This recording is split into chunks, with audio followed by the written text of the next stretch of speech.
राधे राधे। आज श्री धाम वृंदावन में यमुना माता के गोद में बैठकर आप लोगों से कुछ ब्रज के भाव की, ब्रज की महिमा को लेके कुछ चर्चा करने की इच्छा मन में हुई। क्योंकि देखिए, आज हम लोगों के सामने जो परिस्थिति है, जो हम लोग देख रहे हैं कि व्रज धाम, श्री धाम वृंदावन में, अच्छा आप लोग एक बात समझिए कि तीर्थ में और धाम में क्या अंतर है। हम लोग दो शब्द कहते हैं जब भी हम हरिद्वार की या बद्री केदारनाथ की, ऋषिकेश प्रयागराज की बात करते हैं तो हमारे मन में भाव आता है कि तीर्थराज प्रयाग, हरिद्वार तीर्थ है, बद्री केदारनाथ तीर्थ है। लेकिन जब श्री धाम वृंदावन का नाम हम लेते हैं तो पहले ही कहते हैं श्री धाम। वृंदावन तीर्थ कोई नहीं कहता, लेकिन वृंदावन का जब हम नाम लेते हैं तो हम कहते हैं श्री धाम। शुरुआत में ही श्री धाम लगा हुआ है। तो ये धाम का और तीर्थ का अंतर क्या है,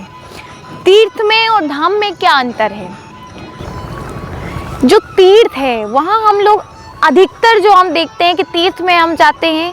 पुण्य करने के लिए, दान करने के लिए। तीर्थ की अपनी महिमा है। वहाँ जब आप जाएंगे, गंगा स्नान करेंगे या सरयू में स्नान करेंगे या फिर आप त्रिवेणी संगम में स्नान करते हैं तो उसकी प्रक्रिया है, उसका एक नियम है कि पहले वहाँ जाकर आप किसी पुरोहित से कथा सुनते हैं, उसके बाद वहाँ की पूरी महिमा कि वहाँ कैसे क्या वो तीर्थ बना, क्या क्या उसका महत्व है, उसके बाद आप वहाँ दान देकर स्नान करके अपने आप को पवित्र करते हैं। तो तीर्थ में तो स्नान करने का एक महत्व है कि तीर्थ में जब हम स्नान करते हैं तो हमारे शरीर से किए हुए पाप, जो जाने अनजाने में हमसे छोटे मोटे कोई पाप पुण्य हो जाते हैं, उनका हम एक प्रकार से कहा जाए तो उनका प्रायश्चित है। लेकिन धाम में जाने का क्या अर्थ है।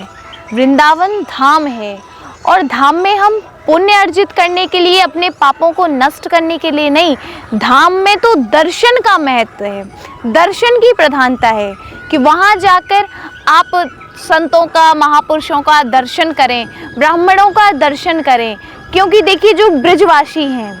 ब्रजवासी शब्द जो ब्रजधाम वृंदावन में ठाकुर जी की जिन पर विशेष कृपा है और ठाकुर जी ने जिनको अपनी शरण में स्थान दे रखा है, उनका दर्शन, उनके द्वारों का दर्शन, उनके चरणों का दर्शन, उनके मुखारविंद से भगवान की कथाएं श्रवण करना, भगवान का यहाँ आने का प्रयोजन, यहाँ कैसे आए, ये कथाएं जब हम सुन लेते हैं,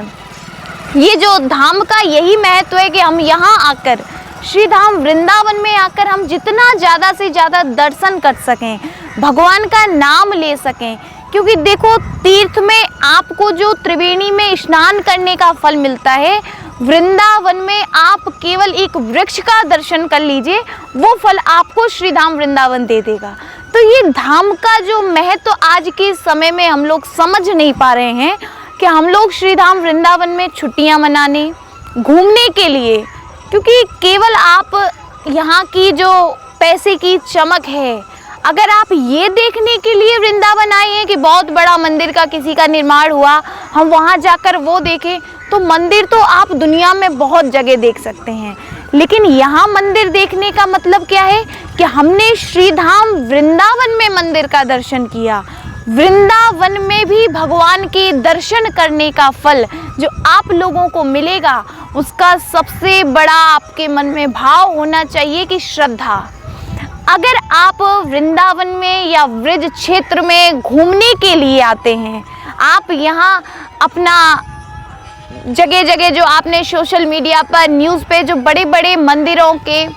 यहाँ के जो आयोजनों के दर्शन किए हैं, अगर आप उनके थ्रू यहाँ आ रहे हैं तो आपको धाम के दर्शन का फल नहीं मिलेगा। धाम के दर्शन का तो अर्थ है